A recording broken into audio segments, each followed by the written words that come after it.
오늘 하나님께서 우리에게 주신 말씀 에베소서 4장 11절로 16절까지 말씀입니다.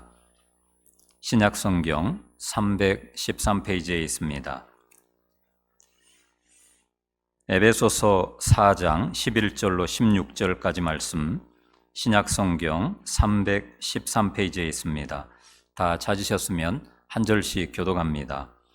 그가 어떤 사람은 사도로, 어떤 사람은 선지자로, 어떤 사람은 복음 전하는 자로, 어떤 사람은 목사와 교사로 삼으셨으니 이는 성도를 온전하게 하여 봉사일을 하게 하며 그리스도의 몸을 세우려 하심이라. 우리가 다 하나님의 아들을 믿는 것과 아는 일에 하나가 되어 온전한 사람을 이루어 그리스도의 장성한 분량이 충만한 데까지 이르리니 이는 우리가 이제부터 어린아이가 되지 아니하여 사람의 속임수와 간사한 유혹에 빠져 온갖 교훈의 풍조에 밀려 요동하지 않게 하려 함이라. 오직 사랑 안에서 참된 것을 하여 범사에 그에게까지 자랄지라. 그는 머리니 곧 그리스도라. 그에게서 온 몸이 각 마디를 통하여 도움을 받음으로 연결되고 결합되어 각 지체의 분량대로 역사하여 그 몸을 자라게 하며 사랑 안에서 스스로 세우느니라. 아멘. 할렐루야. 우리 옆에 분하고 인사를 나누시겠습니다. 오늘 말씀 듣고 기쁨과 감사가 충만하시길 바랍니다.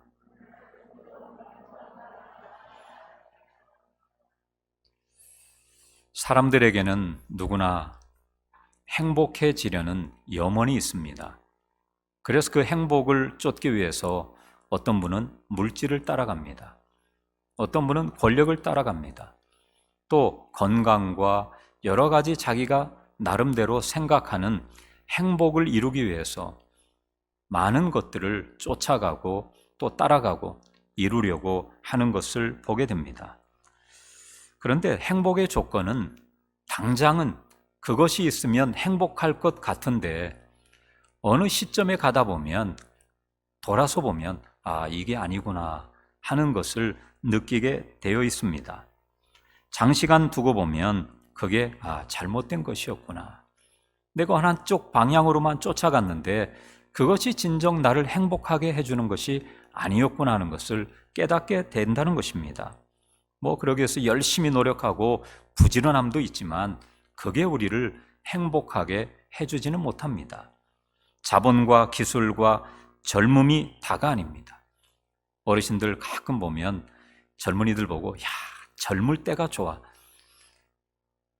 젊을 때 좋습니까? 오늘 생각해 보면 그때는 또 몰라요, 그걸. 다 지나고 나면 그게 또 그런 거구나 생각을 합니다. 진짜 행복은 뭡니까? 위로부터 주어지는 것입니다. 하나님이 우리에게 주시는 그 행복만이 참된 행복이라고 하는 것입니다.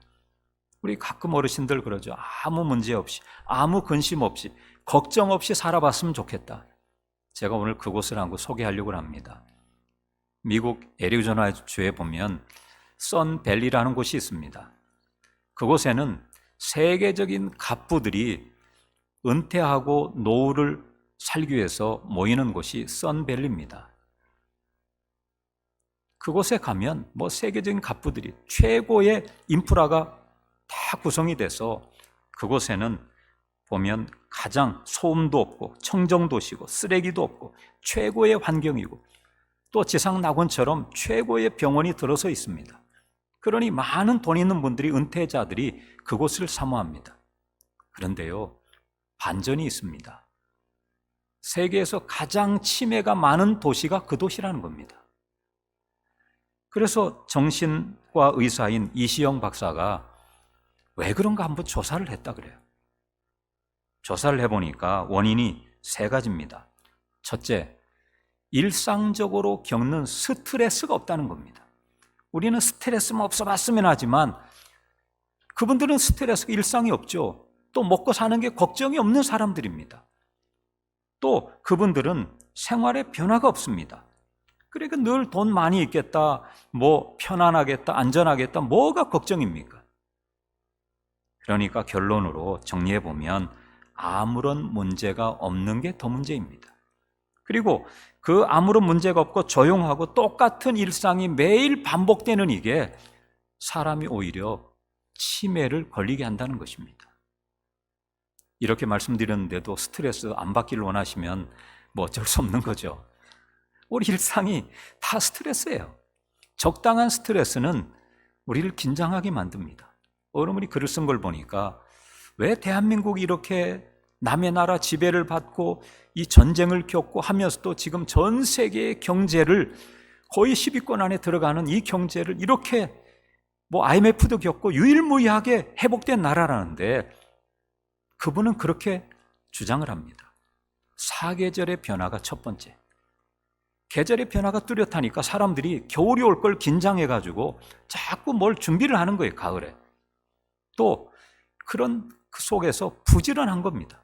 스트레스 받아도 또 그걸 이기기 위해서 계속 그러다 보니까 이 대한민국이라는 나라가 세계 속에 그렇게 모든 걸 다 전쟁도 IMF도 겪었지만 일어설 수 있는 그런 유일한 나라가 되었다는 것입니다. 오늘 우리가 썬밸리보다 더 문제가 없는 곳을 제가 한 곳 더 가르쳐 드리려고 합니다. 마루공원, 유골함 있는 데 가면 아무 문제 없는 분들이, 그분들은 근심, 걱정 아무것도 없어요. 그러니까 근심이 있고 걱정이 있으면 그분들한테 한번 가보세요. 아무 문제가 없습니다. 여러분, 우리가 일상에 살아가면서 근심이 없도록, 걱정이 없도록 기도하는 게 아니라 그런 적당한 걸 이길 수 있는 그 믿음을 달라고 기도해야 되는 것입니다. 그게 바로 성도입니다. 어떤 여건, 어떤 환경, 어떤 어려움도 이길 수 있도록 기도하고 그걸 믿음으로 이기고 나가는 그게 바로 성도입니다.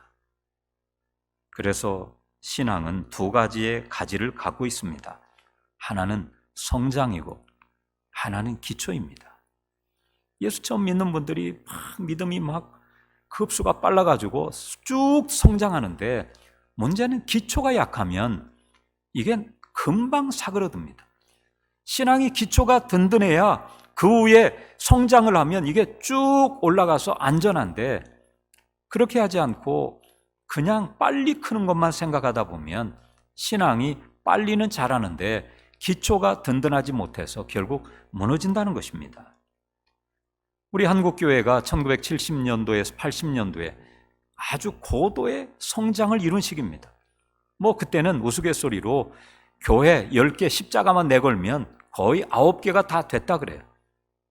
근데 90년대 이후부터는 이제 거의 10개 하면은 개척하면 9개가 안 됩니다. 지난 4월 달에 통계를 2주간 걸쳐서 말씀드렸지만 코로나 시기에 한국교회가 하루에 6개씩 문을 닫고 하루에 8,000명 가까운 성도들이 교회를 떠나갔다는 것입니다. 물론 그때 성장은 양적 성장이기도 하지만 질적 성장도 했었죠. 그러나 80년대 넘어서면서부터 보십시오. 교회가 부흥이 되지 않았습니다. 그래서 그때 고육지책으로 계속해서 나온 대안의 마련이 2000년대부터 많이 들었던 건강한 교회. 교회가 양적 성장이 아니라 이제는 질적으로 건강한 교회가 되어야 된다. 그래서 건강한 교회 한때 트렌드가 돼서 우리 교회도 그런 건강한 교회를 주표로 하는 그런 해가 있었습니다. 그 예를 하나로 든다면 미국 세들백 교회 리거렌 목사님이 쓴 세들백 교회 이야기에 보면 건강한 교회가 되기 위해서는 5가지 요소가 있어야 된다.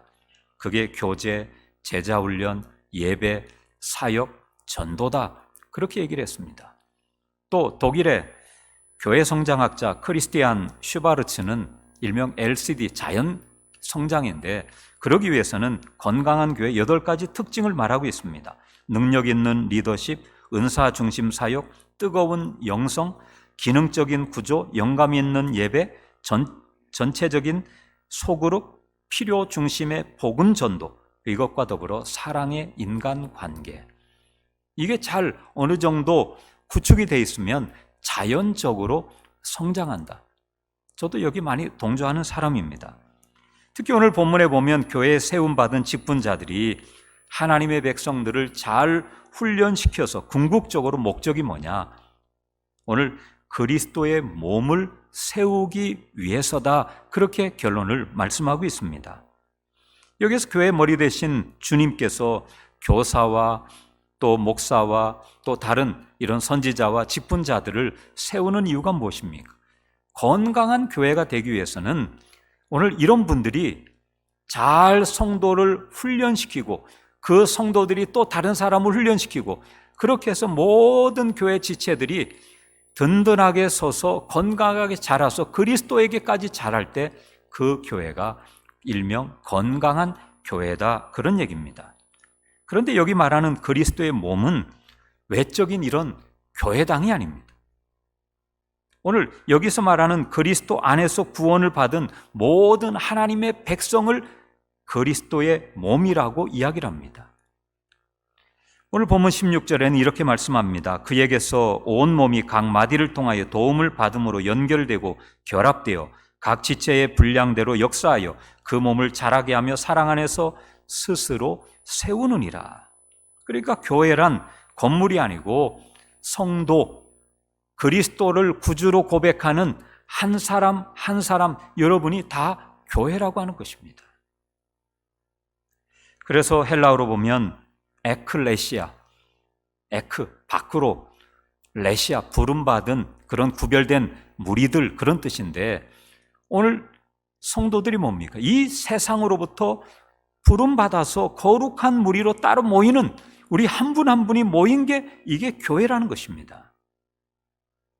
교회의 직분 중에 본문 11절에 보면 사도, 또 선지자, 복음 전하는 자, 목사, 교사 이런 직분을 주셨는데 이 직분을 세우신 목적이 뭐냐? 12절에 이렇게 말씀합니다. 이는 성도를 온전하게 하며 봉사의 일을 하게 하며 그리스도의 몸을 세우게 하려 하심이라. 한마디로 보면 건강한 교회를 만들기 위해서는 또 어떻게 되는가? 오늘 우리에게 몇 가지로 말씀하고 있습니다. 그 첫 번째가 은사의 다름을 존중하는 교회가 건강한 교회입니다. 이 얘기는 쉽게 말하면 오늘 보십시오. 나와 다르면 전부 배척하는 겁니다.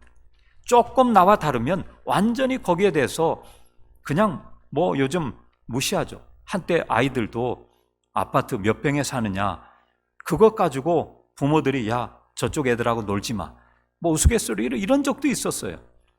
그런데 성도들도 좀 나와 뭔가 좀 안 맞으면 서로 배척하는 겁니다.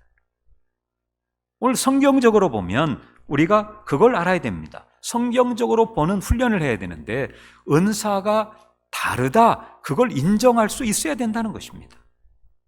서로 구별된 게 아니라 차별이 아니라 은사가 다르다. 그래서 사도 바울도 그런 얘기를 하죠. 손, 발, 입, 이 신체 부위를 가지고 비유하면서 손과 발이 만약에 손이 늘 깨끗한데 발은 지저분하니까 야 너랑 나랑 못 놀아 이러면 이게 문제가 되는 거죠. 각각 이 온 몸을 이루기 위해서 이 지체가 사역이 쉽게 말하면 다른 겁니다. 손은 손이 할 일이 있고 발은 발이 할 일이 있는데 우리는 조금 내가 괜찮고 조금 올라가면 밑에 사람하고 구별되고 차별되고 그렇게 생각을 하는데 이게 교회 속에서도 문제가 되는 것입니다. 오늘 본문에 사도 바울은 교회 지도자들을 서로 다른 다양한 은사를 주셨는데 그걸 강조하고 있는 겁니다. 그들이 하는 일에 대해서 세 가지로 이야기를 합니다. 오늘 12절에 성도를 온전하게 하며 봉사의 일을 하게 하며 그래서 몸을 세우는 것이다. 왜 성도를 온전하게 합니까? 결국 봉사의 일을 하게 해서 모두가 다 협력해서 그리스도의 몸을 세우게 하기 위해서 오늘 은사를 주신 겁니다. 그리고 앞에 지도자들을 주신 겁니다. 지도자가 없으면 오합지졸이 되는 거죠. 그리고 두 번째로 은사의 목적을 이해할 수 있어야 됩니다. 은사의 다름을 이해했으면 은사의 목적도 이해할 수 있어야 됩니다. 다시 세들백 리고렌 목사님, 우리가 처음에 목적이 이끄는 삶에서 책이 나왔을 때 40일 동안 한 챕터씩에 40일 새벽 기도도 했습니다. 원 제목이 목적이 이끌어가는 교회, 그런 이야기입니다. 어느 교회는 목사가 이끌어가고, 어느 교회는 장로가 이끌어가고, 어느 교회는 뭐 위원회가 이렇게 이끌어가고, 전통이 이끌어가고, 또 그런 조직이 이끌어가고. 예전에 제가 워낙 큰 교회에 있다 보니까 선교 목사로 있을 때 우리나라의 웬만한 큰 교회는 서울의 교회 외국인들 오셔서 다 모시고 다녀봤어요. 보면 오래된 전통적인 교회는 규정집이 있어요. 큰 규정집이 있어서 여기에 따라서 하는데 뭐 이거 안 하면 큰일 나는 것처럼. 그런데 중요한 게 뭡니까? 목적이 이끌어가야 된다. 어떤 목적이? 그리스도를 세우려 하는 그 그리스도가 주인 대신 그 목적이 이끌어가야지, 목사가, 장로가, 위원회가 어떤 것이 전통이 이끌어가다 보면 결국 그것은 얼마 가지 못해서 사그라지고 만다는 것입니다. 본문에 의하면 우리의 봉사의 궁극적 목적이 무엇입니까? 아까도 말씀드렸지만 12절에 그리스도의 몸을 세우는 것입니다. 그리스도의 몸을 세운다는 또 다른 의미는 무엇입니까? 그 대답이 오늘 13절입니다. 우리가 다 하나님의 아들을 믿는 것과 아는 일에 하나가 되어 온전한 사람을 이루어 그리스도의 장성한 분량이 충만한 데까지 이르리니. 오늘 우리에게 이 그리스도의 몸을 세우려 하는 게 뭡니까? 우리 한 분 한 분이 어떻게 보면 영적으로 성숙한 지체가 되어서 그리스도의 장성한 분량에까지 올라가는 게 목적이라는 것입니다. 매번 목사가 지도하고 목사가 그렇게 해서 잘 먹여주고 그렇게 하는 게 아니라 어느 정도 크면은 성도들이 각각 그리스도의 장성한 분량에 본인들이 이르러서 본인 스스로가 주님과 영적 교제를 통해서 이 세상을 이길 수 있는 담대한 믿음이 생기는 그런 교인이 되어야 된다는 것입니다. 교회는 조직 이상의 공동체입니다. 교회의 본질은 무엇이겠습니까? 물론 그리스도이지만 교회의 본질은 건물이 아닙니다. 사람입니다.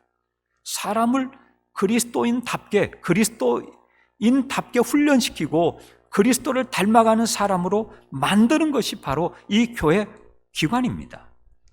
교회는 사람을 섬겨 사람을 변화시키기 위해서 존재합니다. 그러므로 우리가 행하는 모든 봉사의 초점은 일 자체가 아니라 그분을 통해서 훈련시켜서 그분이 그리스도의 장성한 분량에 이르는 지체가 되면 그분이 또 열심히 그런 지도자가 되어서 다른 사람을 훈련시켜서 그리스도의 분량에 이르게 만드는 것이 바로 교회인 것입니다. 그러므로 우리는 우리에게 주어진 은사로 어떻게 해야 됩니까? 다른 사람을 잘 섬길 수 있어야 됩니다. 고린도 교회가 어떻게 됐습니까? 그 많은 은사를 받아가지고 자랑했죠. 나는 이거 받았다. 나는 이거 받았다. 자랑할 게 아니라 그 은사를 왜 주셨는가를 이해해야 됩니다. 이웃을 섬기고 결국 그리스도의 몸을 이루게 하기 위해서, 그리스도의 장성한 분량에 이르게 하기 위해서 우리를 은사를 주셨다는 것입니다. 세 번째, 오늘 은사의 사용을 균형 있게 해야 한다는 것입니다. 은사를 고린도 교회는 받아가지고 자기 자랑, 자기를 위해 썼어요. 한때 70년대, 80년대 은사자들이 굉장히 많이 나왔습니다. 저도 한때 청년 때 막 기도원 쫓아다니면 어떤 분들 보면 그 사람 보면 알아요. 참 그분들이 무서워요. 탁 보면 딱 아니까.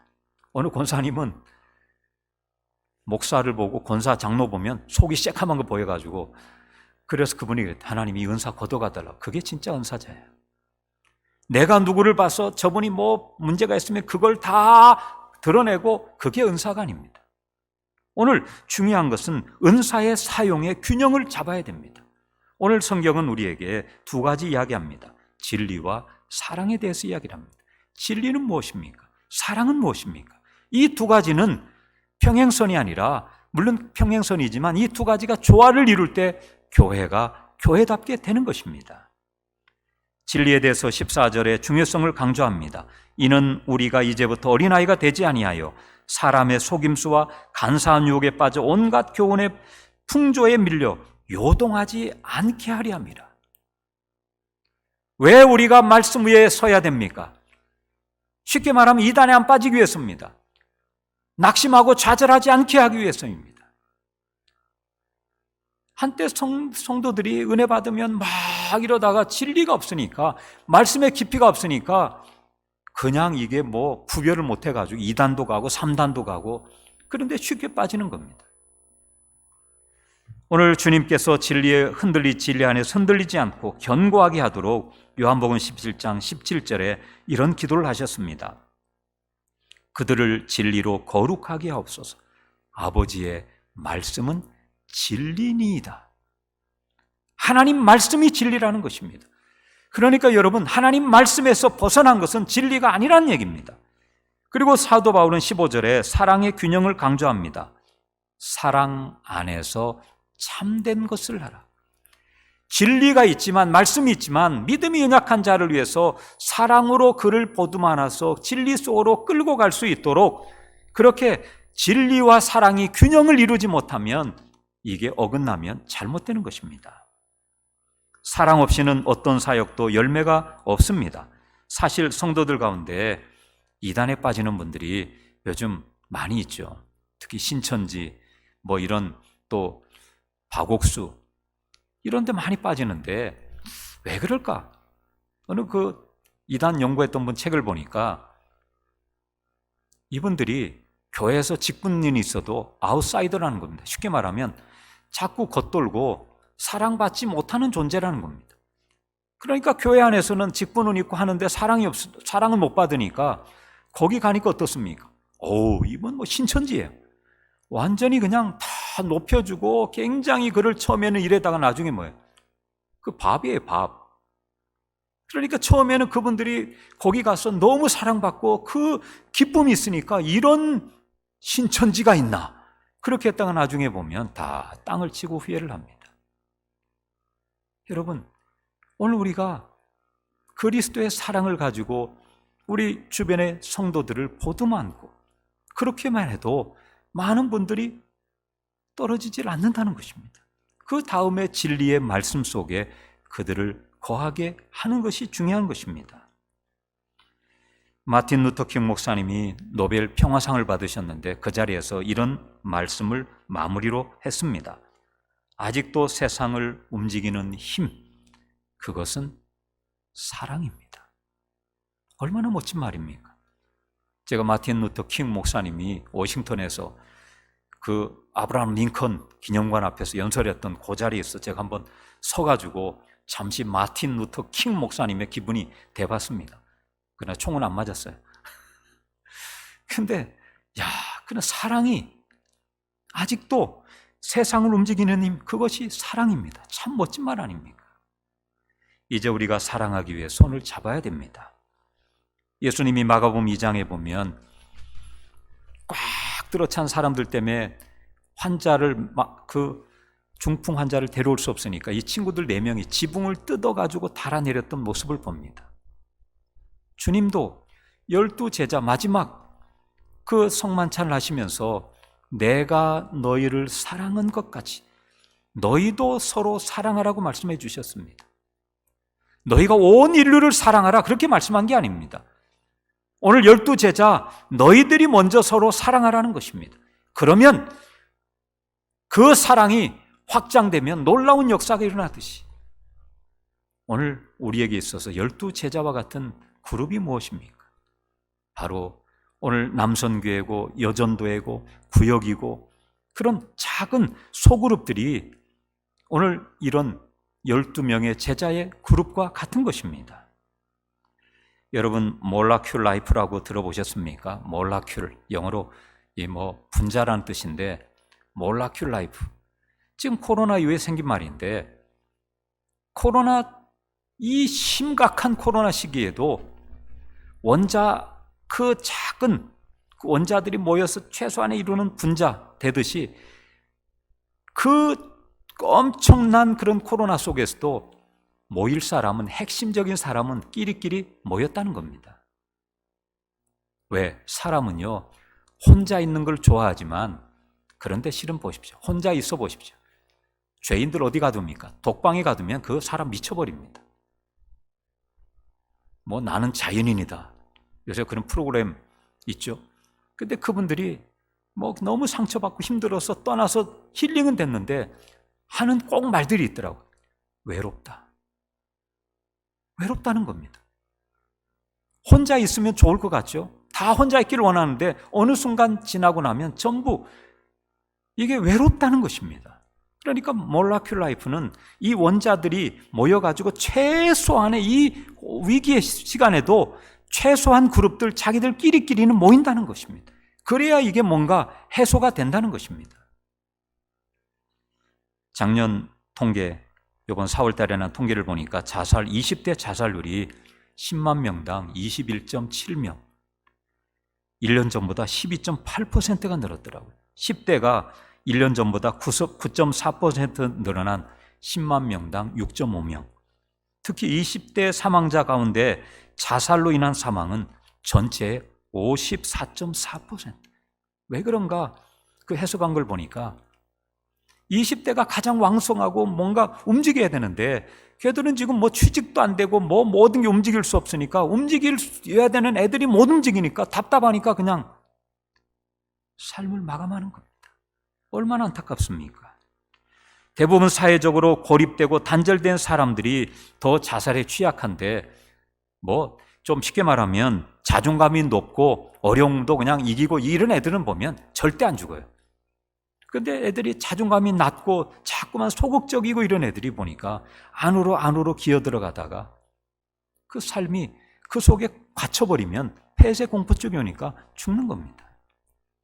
개신교인도 예외가 아닙니다. 올해 4월 개신교인들 대상으로 진행한 코로나 추적 조사 통계를 보니까 코로나19 이후 일생생활의 변화에 대해서 불안, 우울감이 줄었다는 통계는 11.7%인데 심해졌다는 27%입니다. 배 이상이 늘었습니다. 또 분노, 짜증, 스트레스는 줄었다가 13.1%, 심해졌다가 30.4%입니다. 그리고 문제가 이게 더 큰 문제가 있는데 오늘 여기에 보면 이 참으로 불안, 우울감, 분노, 짜증, 스트레스 그리고 또 하나가 고립감, 소외감인데 줄었다는 게 12.9%밖에 안 되는데 커졌다는 게 31.8%로 늘었습니다. 거의 배씩 늘었어요. 근데 문제는 뭐냐? 이 분노, 짜증, 스트레스 이런 게 뭡니까? 나만 막 스트레스 받아가지고 혼자 해결하면 되는데 이게 어디로 갑니까? 상대방에게 전달되기 쉬운 항목들입니다. 우울감, 고독감 이런 모든 항목들이 나만이 아니라 다른 사람에게도 영향을 미치기 때문에 이게 문제라는 것입니다. 사람들은 나홀로 삶의 방편을 편리하게 생각하지만 절대 혼자 살아갈 수 없는 것입니다. 그래서 삶을 나누면서 서로에 대해 격려하고 이 원자들이 모여서 분자가 되어 최소한도로 이렇게 서로 간에 교제하고 친교함을 통해서 풀듯이 이게 이미 기독교에는 중요한 게 있었습니다. 성만찬.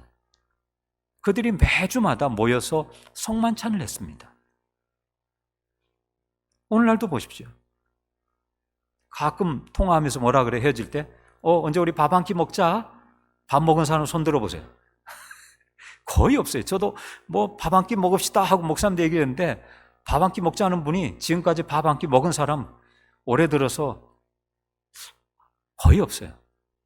우리가 늘 일상에 그게 왜 그런가 생각해 보면 이 식탁 공동체가 교제의 가장 중요한 핵심적인 교제 방법 중에 하나라는 것입니다. 그런데 이미 교회는 2000년 전부터 이 성만찬을 통해서 그게 나중에 애찬 형태로 해서 지금 남아있는 게 뭡니까? 식사 공동체입니다. 그러니까 매주를 2부 예배 마치고 식사 안 하고 가시는 분들은 유념해 보십시오. 잘 들으십시오. 이 식사 공동체가 성도의 교제에 아주 중요한 친교의 수단이라는 것입니다.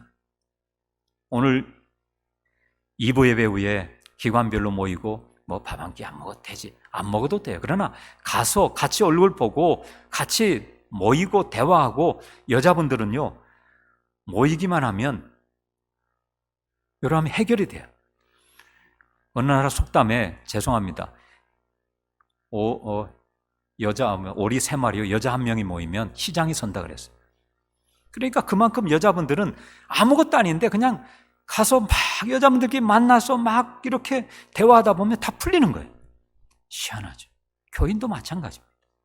그 안에 사랑의 공동체가 있을 때 결국 중요한 것이 해결된다는 것입니다. 오늘 이 본문의 핵심적인 건 뭐냐? 오늘 성도를 온전하게 해서 그를 그리스도에게 그는 장성의 분량에 이르게 하는데 오늘 중요한 게 먼저 직분자들, 11절에 보면 목사, 교사 이런 직분자들이 잘 바로 서야 됩니다. 그리고 이분들을 통해서 그런 성도들이 훈련을 잘 받고 그분들이 봉사의 일을 하고 그리스도의 분량에 자라게 만들어야 됩니다. 그리고 그 분량에 이른 분들이 또 다른 신앙이 약한 분들을 그렇게 훈련시켜서 만들어 가야 됩니다. 이게 오늘날 말하면 소그룹입니다. 그래서 지난주에도 말씀드렸죠. 앞으로 이 엔데믹이 오고 어떤 교회가 더 성장하냐, 그 세 가지 중에 마지막 중요한 게 소그룹입니다. 아까도 LCD 독일의 그런 그 운동에 대해서 얘기를 했지만 거기에 소그룹 운동, 이게 굉장히 중요합니다. 여러분 이제 구역들이 회복돼야 됩니다. 이제 남선교회, 여전도회가 회복돼야 됩니다. 또 각 기관들이 회복돼야 됩니다. 적어도 한 사람이 세 기관에 연결되어 있으면 절대 그분이 안 떨어진다는 통계가 있습니다. 사랑하는 성도 여러분, 오늘 이 예배 후에 작은 모임을 통해서 그리스도의 교제를 나누시고 더욱더 성숙한 그런 장성한 분량의 그리스도의 분량에 이르는 그런 교제를 나누고 또 한 주간도 기쁨과 감사가 충만하기를 간절히 바랍니다.